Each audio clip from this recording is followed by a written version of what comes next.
जो हम बात कर रहे थे कि योग की आखिरी स्थिति, आखिरी का मतलब जो बनाते-बनाते ही बनेगी। हुँ, और हो सकता है किसी को उसका अनुभव बहुत जल्दी भी हो सकता है। थोड़े ही समय के पुरुषार्थ के बाद वो अनुभव हो सकता है, बीज रूप अवस्था का।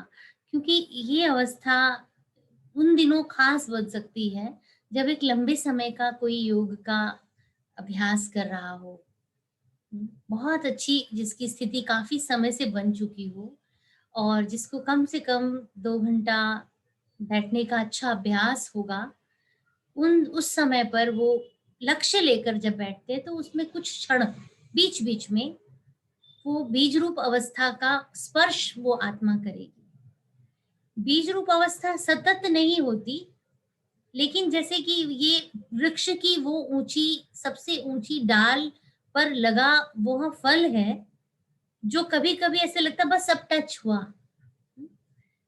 लेकिन फिर से नीचे आ जाएँगे।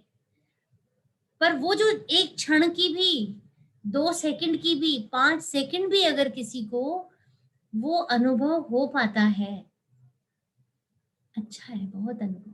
वो हुआ ऐसा तो नहीं है कि बाबा के कई बच्चों को होता है, पर वो अनुभव जो होता है ना, वो बहुत बहुत अच्छा होता है। उस 1 सेकंड, 10 सेकंड तो बहुत ज़्यादा है, पर वो जो उस कुछ सेकंड्स का जो अनुभव होता है, वो हमें बहुत-बहुत वर्षों तक भी मदद करता है। एक लंबी यात्रा है ना ये। इसमें हम इसलिए एक स्थिति की बात नहीं कर सकते योग में, अलग-अलग स्थितियाँ हैं। जैसे पेड़ में बहुत सारे फल हैं डाल पे लगे हुए, तो हर डाल का जो फल है वो स्वादिष्ट होगा। अ, पर वो जो ऊँची स्थिति की बात आई जिसको बाबा कहते हैं कि बच्चे जो विकर्म भस्म करने वाली स्थिति है, अनेक जन्म के पाप कर्म भस्म करने के लिए योग और भोग जो सज़ाएँ हैं, दुःख तकलीफ सहन करना, चाहे वो बीमारी पीड़ा के रूप में या कर्म भोग के रूप में किसी के ऐसी समस्या विकराल आती हैं, तो उस रूप में भी हिसाब-किताब कटता है ना। तो पर जब हम बाबा की याद का ही एक मार्ग चुनते हैं, तो वो जो परिस्थितियाँ हैं, वो हल्की हो जाएँगी। यानी दर्द है, बीमारी है, वो इतना प्रभाव नहीं डालेगी। जो परिस्थितियाँ हैं, वो इतना नहीं हिलाएँगी। ऐसे लगेगा नीचे चल रहा है अपना काम परिस्थितियों का और हम ऊपर हैं। तो योग जो है उससे कैसे लाभ मिलता है, जब हम किसी को शुरू-शुरू में सुनते हैं ना तो कई कहते हैं योग से बीमारी ठीक हो जाती है। तो कई जो है बहुत शांति से बता देते हैं हाँ, हाँ, हाँ, सब ठीक हो जाएगा।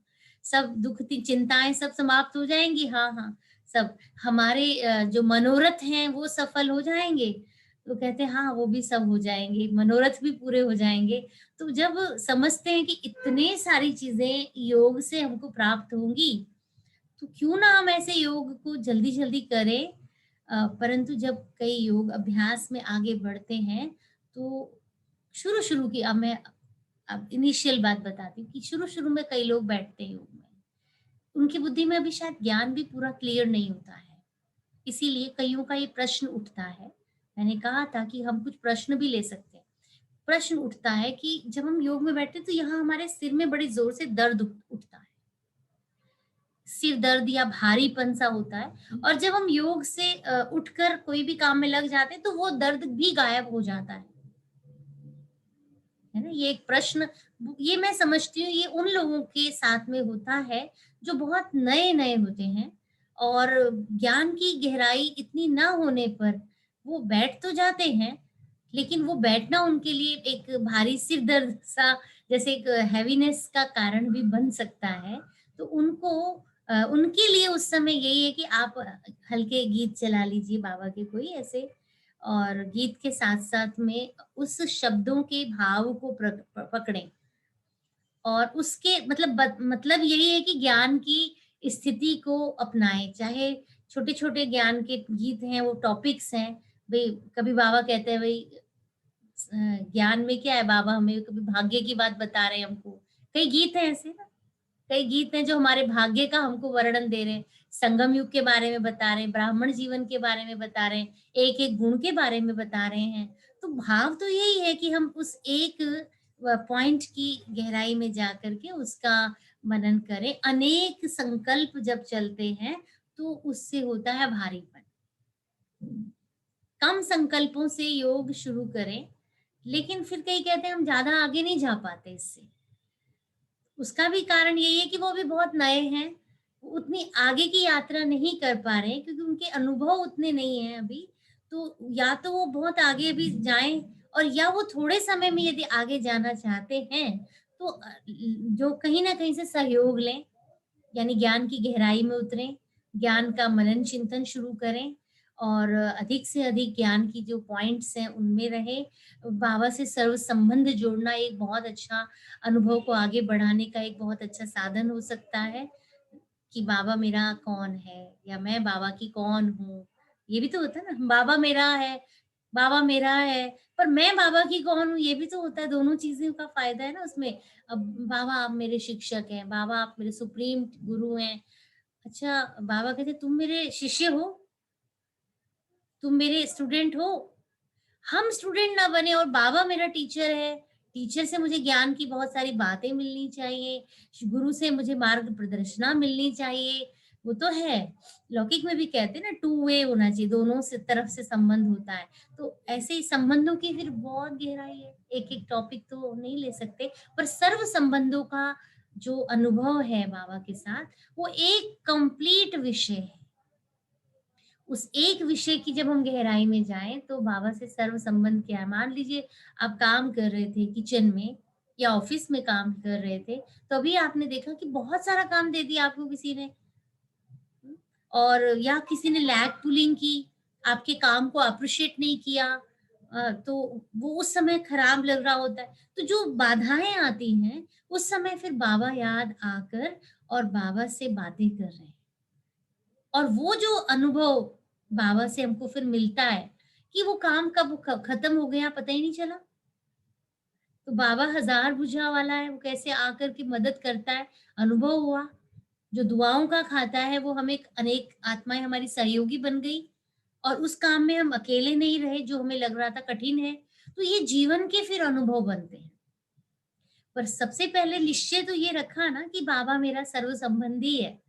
और सर्व संबंध से उस एक पर निश्चय किया और उस एक निश्चय के बल पर अनेक आत्माएं भी आकर सहयोगी बन गई।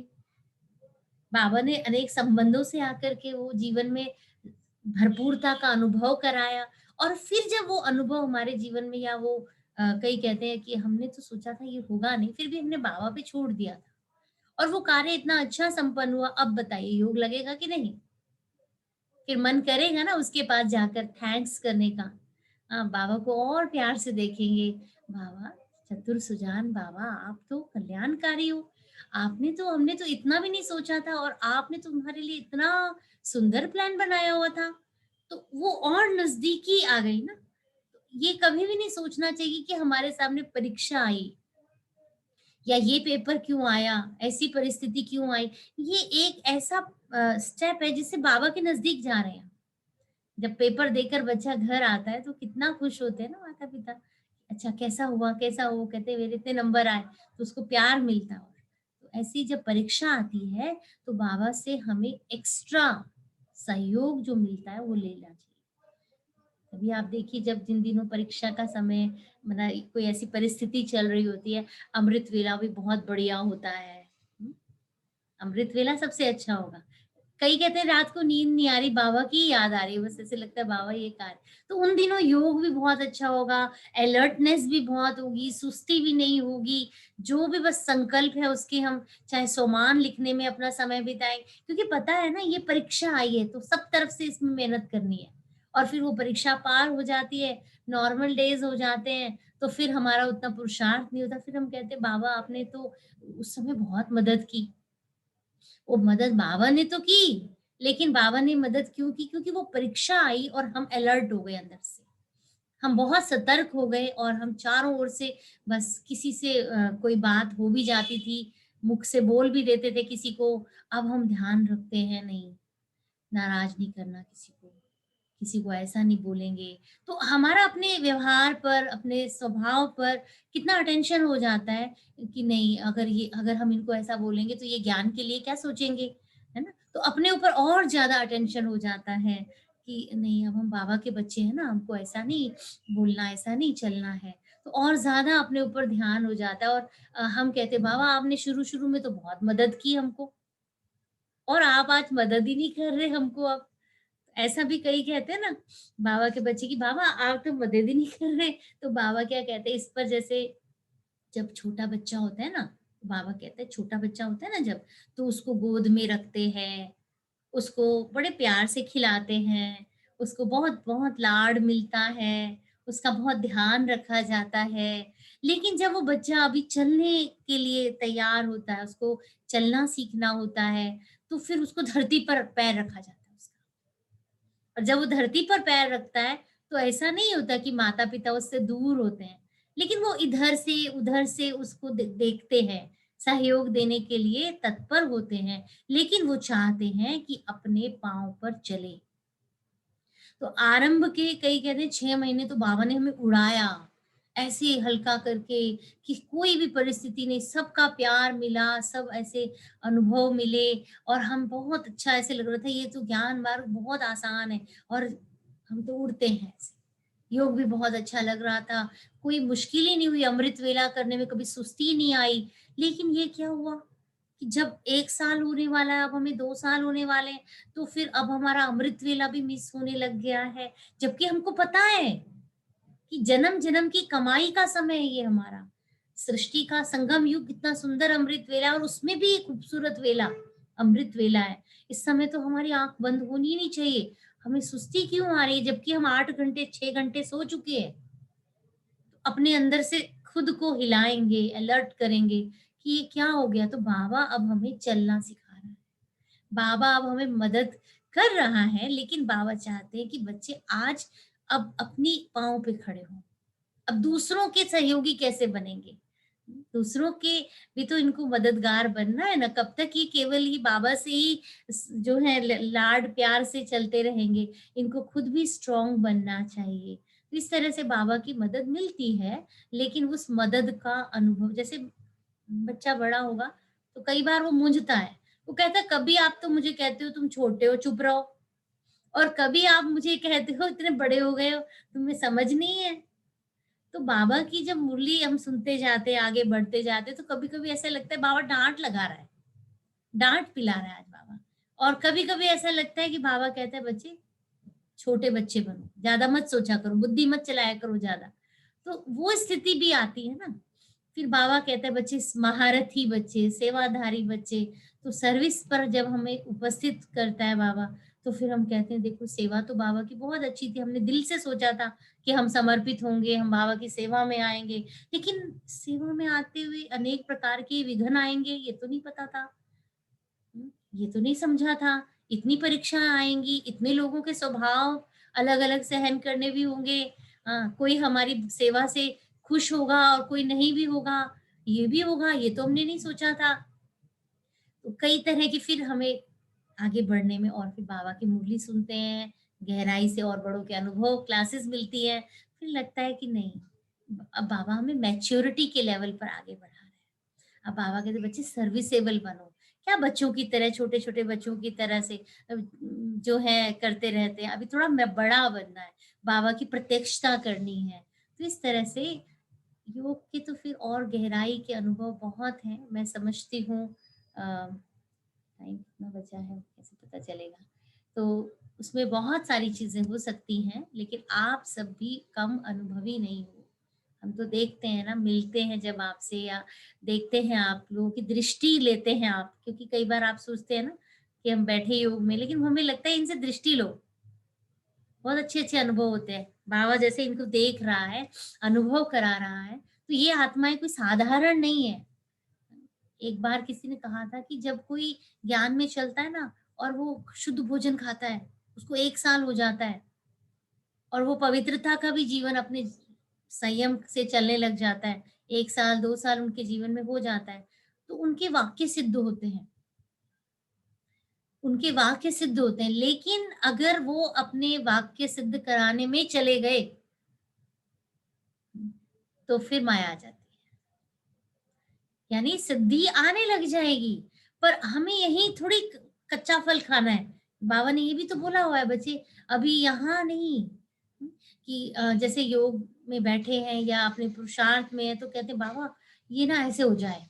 ऐसी छोटी-छोटी चीज़ों में हम संकल्प लेने लग जाते हैं या बोलने लग जाते हैं। ये ना ज्ञान में चल जाए, ये ना ऐसे हो जाए, इसका ना ये चीज़ ठीक हो जाए, इसका ना ये बीमारी ठीक हो जाए, और वो हो भी जाती है। तो इसका मतलब क्या हुआ कि हमने अपने भविष्य में से कुछ हिस्सा यहाँ ही खत्म कर दिया। या कभी-कभी क्या होता है, कहते हैं ये ना बदलने वाला नहीं है। परेशान भी हो जाते हैं ना कभी किसी से, तो क्या कहते हैं ये ना बिल्कुल जिद्दी है, ये कभी बदलेगा नहीं, चाहे वो ज्ञान में है या ज्ञान में नहीं भी है। लेकिन हमारे वचन, तो हमारे वचन उनके लिए सिद्ध हो जाएँगे। हमें अपने ऊपर अटेंशन रखना पड़ेगा कि हमने संयम रखा है अपने खान-पान में, अपने जीवन में, हमारे वचन सिद्ध हो सकते हैं। ऋषि मुनि थे ना, दुर्वासा भी, परशुराम ऋषि और महात्मा लोग भी होते, तो इसलिए जो तपस्या करता है ना उसके वचन सिद्ध हो सकते हैं। लेकिन हमें ये ध्यान रखना है कि हमें अपने संकल्प या वचन का अब ध्यान रखना है, क्योंकि अगर हम कह दें, जैसे कहा ना कि मुझे आप एक बार बोल दो बस ये हो जाएगा, कई कहने ही आते हैं, कई कहते हैं बस आप एक बार ये कर दो, तो लेकिन हमें इन चीजों में नहीं जाना चाहिए। हाँ, ड्रामा में होगा तो बहुत अच्छा होगा। हम तो इतना सा सोचेंगे, लेकिन वो उनके लिए हो सकता है और भी, ड्रामा तो एक्यूरेट है ना, ड्रामा तो कल्याणकारी है ना, तो हम बीच में ड्रामा को बनाने वाले कौन होते हैं? हम पॉजिटिव सोच सकते हैं, हाँ, ध्यान रखेंगे, हो जाएँगे ठीक, तो अच्छी बात है ना? जो होगा, होगा, लेकिन हम उसके लिए ना तो नेगेटिव सोचेंगे, ना फिर किसी को हाँ जी, वो पटका पहन के वो वरदान देने के लिए पंडित जी बन जाएँ, नहीं। बाबा ने हमको ये राह दी ही नहीं है, क्योंकि इस ज्ञान यज्ञ में, इस जीवन में हम बाबा की कई ऐसी बातें यज्ञ की सुनते हैं, जो कि चमत्कार से कम नहीं थी। लेकिन आपने कभी वो किसी पुस्तक में लिखी देखी? कभी ऐसे सुनी? दादियों से कभी यदा-कदा कभी किसी ने कोई बात सुन ली होगी कि ऐसा एक बार हुआ, ऐसा, तो जैसे चमत्कार था, लेकिन कभी उन चीज़ों पर ज़्यादा फ़ोकस नहीं किया जाता है। यहाँ तक कि ध्यान दीदार को भी अगर कोई कह भी रहा हो ना, तो ज़्यादा फ़ोकस नहीं किया जाता है। क्योंकि बाबा कहता है कि बच्चे भविष्य जमा करना है।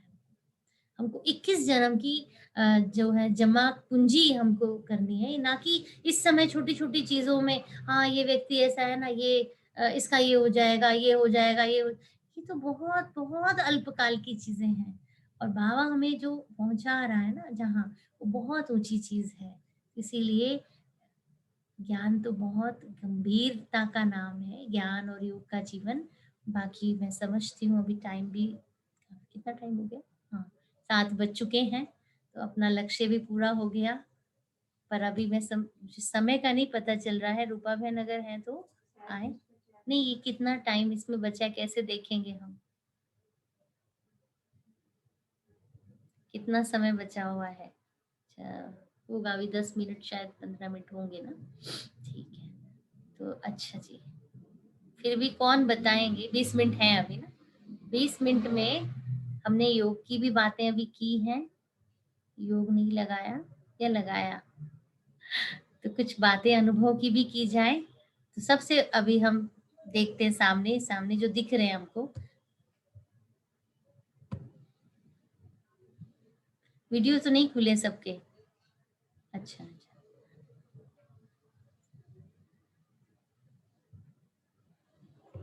चलो, 1-2 के हम ऑन ऑन करते हैं ताकि फ्लो में आए सब, शुरू करें। हुँ?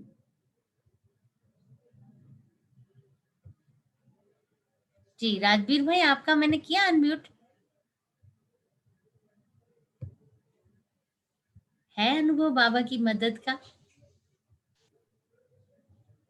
अभी तो दीदी बहुत ज़्यादा अनुभव मुझको लगता नहीं कि महसूस हुआ होगा। हुँ। बहुत ज़्यादा नहीं। परीक्षा आई ना ज़बरदस्त। जब परीक्षा आती हाँ है तब परीक्षा अनुभव आई। होता है। जी। बट ये कि मैं थोड़ा हॉस्पिटल में रहा हूँ, थोड़ा मुझे कुछ इस बार तो हल्का सा कुछ फील हुआ था कि जो मुझे कुछ परिस्थिति ऐसे आ रही थी, मुझे ये फील हो रहा था कि यार बहुत परेशानी आ रही है हॉस्पिटल के अंदर। हम्म। तो एक रात को तो मुझे थोड़ा फील हुआ कि मतलब कुछ, एक बार इनकी थोड़ा आवाज रुक गई थी हम्म। फादर के ऑपरेशन के बाद। तो उस हम्म। रात मुझे बहुत परेशानी महसूस हुई कि आवाज, ऑपरेशन के बाद आवाज रुकने के बाद आपको फील है कि जो मुझसे बोलने की कोशिश कर रहे हैं, लेकिन मैं उसको महसूस नहीं कर पा रहा हूँ क्या बोल रहे हैं। हम्म। तो एक रात तो काफी दिक्कत लगी, बट अगले दिन मतलब सुबह जब फिर मुझे महसूस हुआ कि धीरे धीरे वो आवाज वापस आने लगी है उनकी। तो मैंने हम्म। रात को योग लगाया, मतलब बाबा को याद किया मैंने कि परिस्थिति क्यों आ रही है रात को। हम्म। एकदम से ऑपरेशन के बाद आवाज रुक गई है जी होने जी के जी। बाद। तो हम्म। फिर मतलब सुबह 8-9 बजे करीब वो थोड़ा बात करने लग गए थे, वो बोलने लगे। अदरवाइज उनकी आवाज बिल्कुल नहीं आ रही थी, बिल्कुल स्टॉप हो गई थी। बोलने की कोशिश कर रहे थे वो, बट हम्म। बोल नहीं पा रहे थे वो। तो सुबह के टाइम थोड़ा ये है कि मुझे कुछ फील हुआ, कुछ बोल रहे हैं वो, और उसके बाद बोलना उन्होंने स्टार्ट कर लिया था। तो ये थोड़ा मुझे एक महसूस तो हुआ है दीदी ऐसे वाली। हम्म। भाई इनके पिताजी का ऑपरेशन हुआ क्योंकि 8 महीने पहले उन्हें चोट, थोड़ा सा चोट लग गई थी, और उसके बाद वो खड़े होके घर आ गए, और सीटी स्कैन या एमआरआई कुछ नहीं कराया गया। तो ब्रेन में कुछ तो तकलीफ हो ही जाती है ना कभी कभी। तो फिर क्या हुआ कि 8 महीने बाद थोड़ी नंबनेस, हाथ में कंपकपी सी कुछ शुरू हुई, कुछ चीज पकड़ रहे हैं तो कंपन शुरू हो रहा है। तो समझ में आया कि कुछ तो है दिक्कत। तो फिर डॉक्टर को दिखाया तो उसने कहा क्लॉट है अंदर, जो खून चोट लगी थी वो खून जम गया था, और उसकी वजह से ये शरीर में आता है।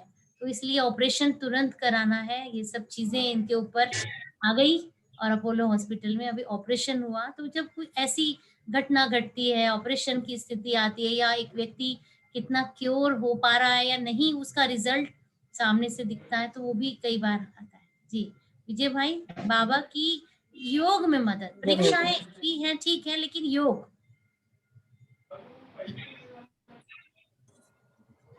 जी दीदी। क्या हुआ, आवाज आ रही है? योग का योग बोलना है, परीक्षा नहीं बोलनी, योग बोलना है, योग। जी बोलिए विजय भाई। जी दीदी क्या पूछना चाह रहे हैं, आवाज नहीं आई मेरे को।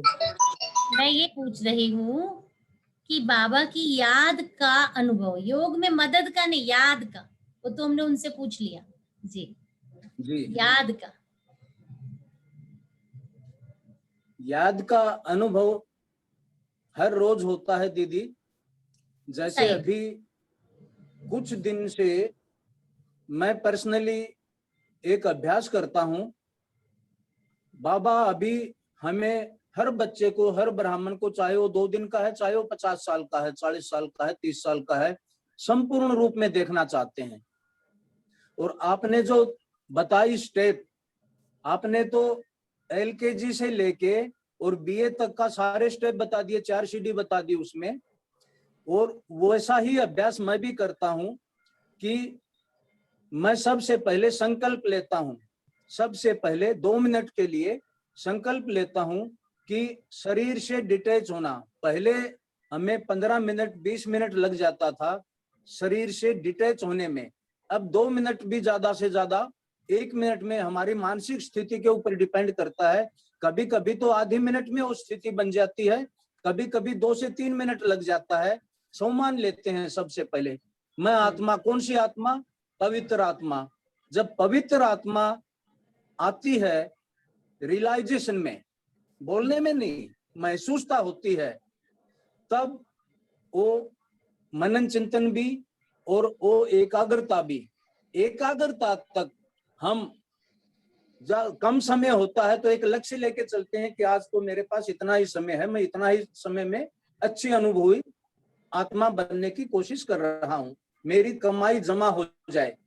तो बिल्कुल ऐसे धीरे धीरे धीरे धीरे संकल्प से, सम्मान से, मनन चिंतन से एकाग्रता तक पहुंच जाते हैं। लेकिन अनुभूति जो होती है वो बहुत ही कम, मुश्किल से 10 सेकंड 15 सेकंड, बस 15 सेकंड से ज्यादा होती नहीं है। लेकिन दीदियों 15 सेकंड की अनुभूति 15 घंटे तक की वो चलती है साइकिल फिर, कि वो स्थिति फिर आए, लेकिन वो आती नहीं है। एक रस स्थिति बाबा कहता है हो, लेकिन कभी कभी मैं अपना अनुभव शेयर कर रहा हूँ, आपने पूछा तो, कि बाबा कैसे मदद करता है याद में।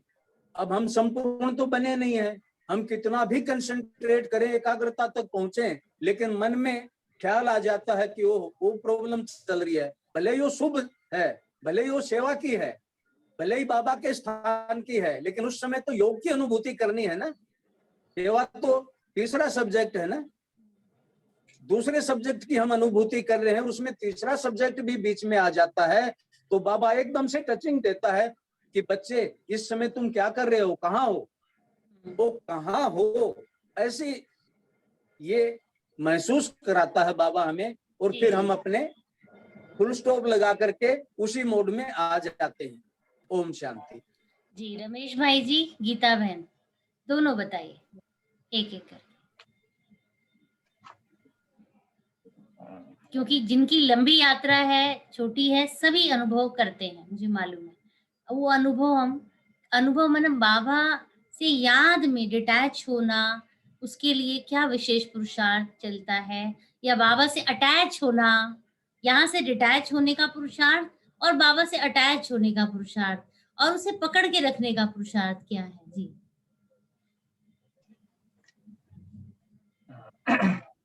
दीदी, पहले तो मैं आज थैंक्स करता हूँ कि बहुत अच्छी क्लास रही, और जो साथ में दो भाइयों ने भी सुनाया, बहुत अच्छा सुनाया। अटैचमेंट और डिटैचमेंट ये बड़े इंटरलिंक शब्द है।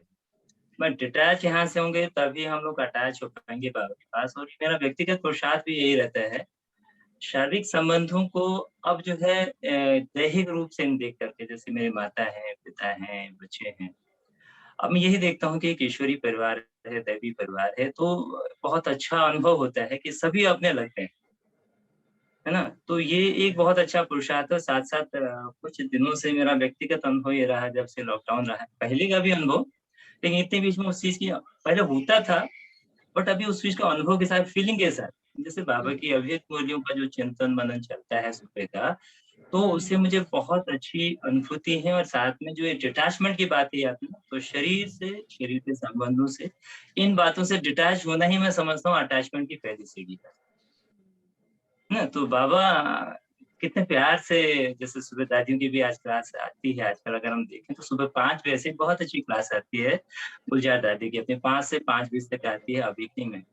तो पहले एक साधारण रीति से सुनते थे, लेकिन दादी के अव्यक्त होने के बाद वही क्लास इतनी अंदर अपीलिंग है, आप पूछिए मत दीदी, आप मतलब शब्दों में उसकी बयानगी नहीं है।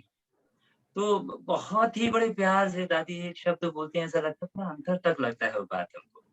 तो ये चीज हम समझते हैं अच्छा, देखिए। मान लीजिए मैं आपसे एक सवाल पूछती हूँ, प्रश्न से ज्यादा क्लियरिटी होगी कि जैसे आप बहुत व्यस्त रहते हैं, आपकी ड्यूटी है, आप शाम को 6 बजे या 7 बजे आ रहे हैं और सुबह आप 7 बजे निकल जाते हैं, तो उसके बाद आपको लगता है शरीर को भी आराम देना जरूरी है, तो सुबह अमृत वेले के बाद आपको भी तैयार भी होना है, तो आप वो आराम भी लें और योग भी करें, दोनों चीजों को कैसे आप समझ पाते हैं कि शरीर के लिए क्या जरूरी है और आत्मा के लिए क्या जरूरी है इस समय?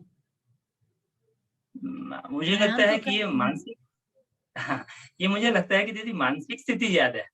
हुँ, थकान का, शारीरिक आराम का, मैं समझता हूँ जितना हम इसके ऊपर चिंतन करते हैं कि शरीर को आराम चाहिए, हम सोचेंगे तो आराम भी ज्यादा चाहिए। अब मान लीजिए एक बहुत, मैं अभी आपको एग्जाम्पल के तौर पे एक बात बताता हूँ, कोई गृहिणी है घर में, अगर उसको रात में बोला जाए कि भाई रात में 12 बजे या 1 बजे या 11 बजे उसका कोई बहुत दिनों का पिछड़ा हुआ कोई भाई अगर आ जाए, तो बेशक वो नींद में है, आराम में है, लेकिन उसे पता लगे कई सालों के बाद मेरा भाई आया है, तो मैं समझता हूँ रात में 11 बजे भी उतने ही आराम से उठे, उतने ही उमंग उत्साह से उसके लिए खाना बनाती है, सब कुछ करती है, तो उसको उस समय थकान का अनुभव नहीं होता है। अगर हम इस बात को थोड़ा-सा गहराई से देखें कि बाबा के साथ अटैचमेंट मेरी क्या है ना? तो बहुत ईज़ी हो जाता है दीदी कि हमारा प्यार कितना है, कितनी उसके साथ लगन है, कितनी जी, तो अनुभव अपने आप ही बढ़ता है। जी, गीता बहन? हाँ, ओम शांति दीदी। अच्छा, दीदी पहले का तो अनुभव अलग है, लेकिन आजकल जो अनुभव हो रहा है, मैंने सबसे पहले आजकल क्या कहा कि आत्मस्मृति का ज्यादा इसको कर रही हूँ आजकल मैं। तो सुबह के टाइम में तो सही में दीदी इतना अच्छा रहता है कि यहाँ से भी डिटैच और बाबा के पास जो परम धाम में जब जाकर के बैठते हैं ना, वो स्थिति मेरे को बहुत देर तक बैठे रहते हैं और अच्छा भी लगता है दीदी वो चीज।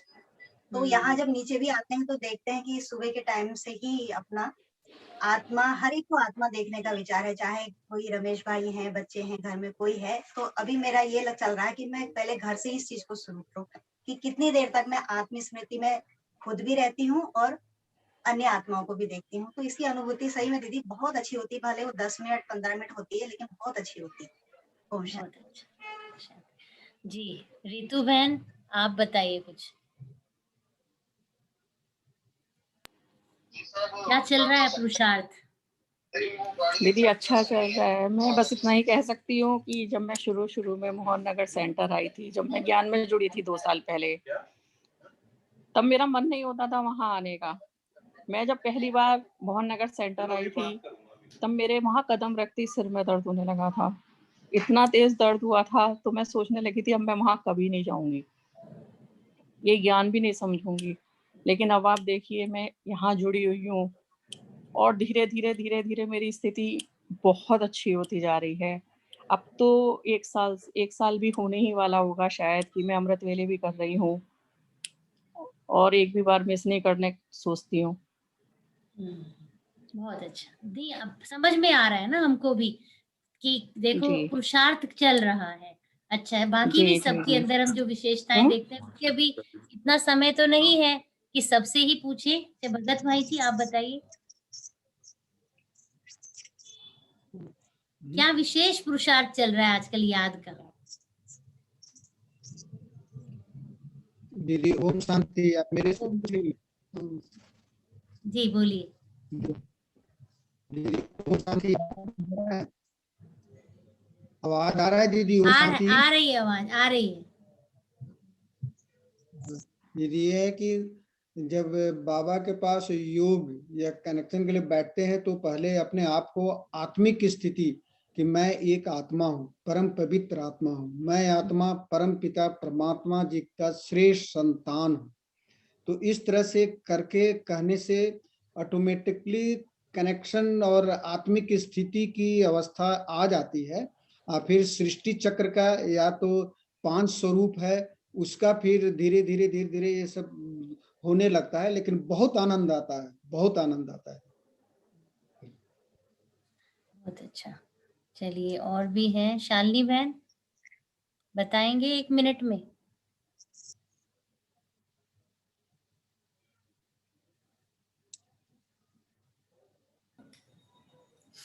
ओम शांति दीदी। ओम शांति। मेरे लिए अगर आप मुझसे पूछेंगे तो जिस तरह से मशीन एक हार्डवेयर पड़ा होता है, डंप होता है, जब तक उसके अंदर उसका सॉफ्टवेयर इम्प्लीमेंट ना किया जाए उसका कोई यूटिलिटी नहीं है। योग भी जीवन में कुछ ऐसा ही महत्व रखता है, क्योंकि जीवन का असल महत्व और जीवन की सबसे बड़ी शक्ति मेरे लिए तो योग है। उसके बिना मैं शक्तिहीन हूँ।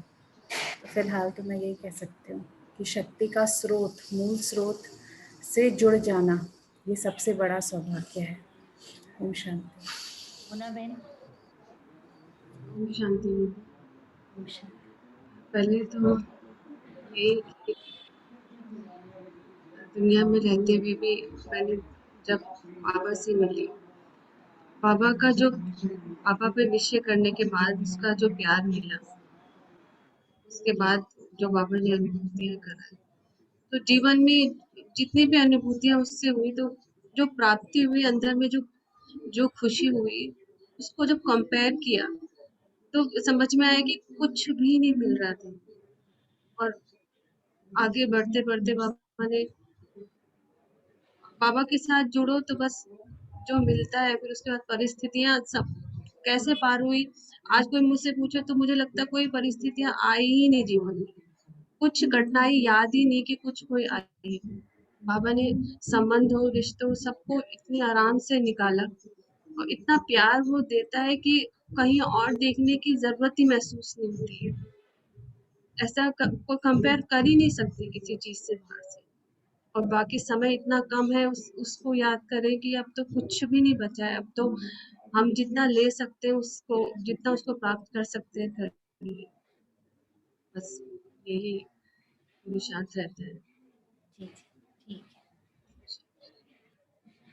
जी। जगवीर भाई, आप कुछ योग का पुरुषार्थ? अच्छा, आपने वो बंद कर दिया लगता है वीडियो। चलिए,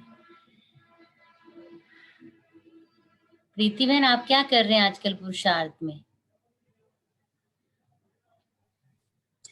शांति दीदी। दीदी, पुरुषार्थ में ना जनरली मैं क्या करती हूँ कि जैसे या तो खाली टाइम में बाबा की फोटो के सामने बैठ जाती हूँ, और मेरी कोशिश रहती है कि मैं आत्मिक स्थिति में स्थित होके ना बाबा को देखूं या बाबा से टचिंग लेने की कोशिश करूं। तो या यूट्यूब पे अगर कोई कमेंट्री आ रही होती है, आज तो मैं यही सोच रही हूँ कि सुबह से जितनी भी कमेंट्री आई है ना, मैंने 2-3 बार सुनी है, तो वो सारी आत्मा के ऊपर ही आई है, और एक में तो वो आत्मिक स्थिति का ही अभ्यास करवा रहे थे। तो आज का तो जो मेरा पुरुषार्थ चला है वो आत्मा की स्थिति के ऊपर ही चला है। और बाकी मेरी अभी फिलहाल जैसे मुझे एक थॉट पिछले 2 महीने से ज्यादा अच्छा लग रहा है कि मैं और मेरा बाबा, तो मन में यही संकल्प चलता रहता है, और मेरे मतलब मैं यहाँ फील करती हूँ कि मैं आत्मिक स्थिति में हूँ और सामने शिव बाबा को देखती रहती हूँ, और मेरी कोशिश क्या है, ये शायद बाबा अपने आप ही करवाता है, क्योंकि मैं ऐसा कुछ नहीं कर रही हूँ, बाबा खुद ही शायद टचिंग देता है। और मैं कोशिश में करती रहती हूँ कि घर में जितने भी सदस्य हैं या जो भी मेरे पास स्टूडेंट्स पढ़ने आते हैं, उनको आत्मिक स्थिति में देखूं, आत्मा के रूप में ही उनको देखूं। तो अभी जो फिलहाल विशेष पुरुषार्थ चल रहा है, वो एक संकल्प के ऊपर मेरी कोशिश रहती है। मुझे बहुत अच्छा लगता है कि मैं और मेरा बाबा, जब मन में ये चलता रहता है ना, तो और संकल्पों से बुद्धि हट भी जाती है। जी, ठीक है। तो अभी हमारे पास समय भी इतना नहीं है। शशि बहन, आप कुछ सुनाएंगे? अभी कितना समय हुआ है? मैं समझती हूँ अभी 1 साल पूरा नहीं हुआ बाबा के बच्चे को। शशि बहन? अच्छा, शायद। चलिए, सिर्फ 2 मिनट हमारे बचे हैं, और उस 2 मिनट के समय को हम आगे भी लेते रहेंगे। कंटिन्यू कीजिएगा, 7:30 पौने 8 तक आप बैठिएगा और चेक करेंगे कि मेरी जो आंतरिक स्थिति है वो बाबा देखकर क्या मुझे कह रहा है। आज जाना बाबा मुझे तराश रहा है। मैं हीरा हूँ, लेकिन मैं रॉ फॉर्म में आ गया। बाबा को तो मिल गए हम, लेकिन मिले कैसे? देह संबंधों के जाल में, देह संस्कार, दुनिया के जो द्वापर के कलयुग तक के संस्कारों में फंसे हुए, उलझे हुए बाबा को हम मिले। लेकिन फिर भी देखिए, ये परमात्मा की नजर है ना, उसने हमें पहचाना है। तो मैं ईश्वर की, परमात्मा की, प्यारे शिव बाबा की सिलेक्शन हूँ। उसने मेरे पर नजरे करम किया है, दृष्टि दी है, तो मैं अपने आप को साधारण नहीं समझूंगी, विशेष समझूंगी। गंदा है। और वह विशेष जो है, जब हम समझ लेंगे अपने आप को, तो विशेषता संपन्न बनने में जो देरी और जो दूरी है, वो तय करना कोई कठिन नहीं रहेगा हमारे लिए। ये जरूर याद रहे कि स्वयं जो ज्वेरी है, उसने मुझे चुन लिया है और उसके हाथों में हूँ। एक ऐसी चित्र भी देखते हैं, पूरा भी हो रहा है, उसको देखते देखते सोचें और बात याद में बैठे रहें। विश्वकर्मा के हाथ में, स्वयं परमात्मा का साथ, भगवान ने ब्रह्मा के द्वारा सृष्टि रची, तो वह विश्वकर्मा के हाथ में वो कलम लेकर के मेरे को गढ़ रहा है, मेरी जो दैवी स्वरूप को गढ़ रहा है, आत्मिक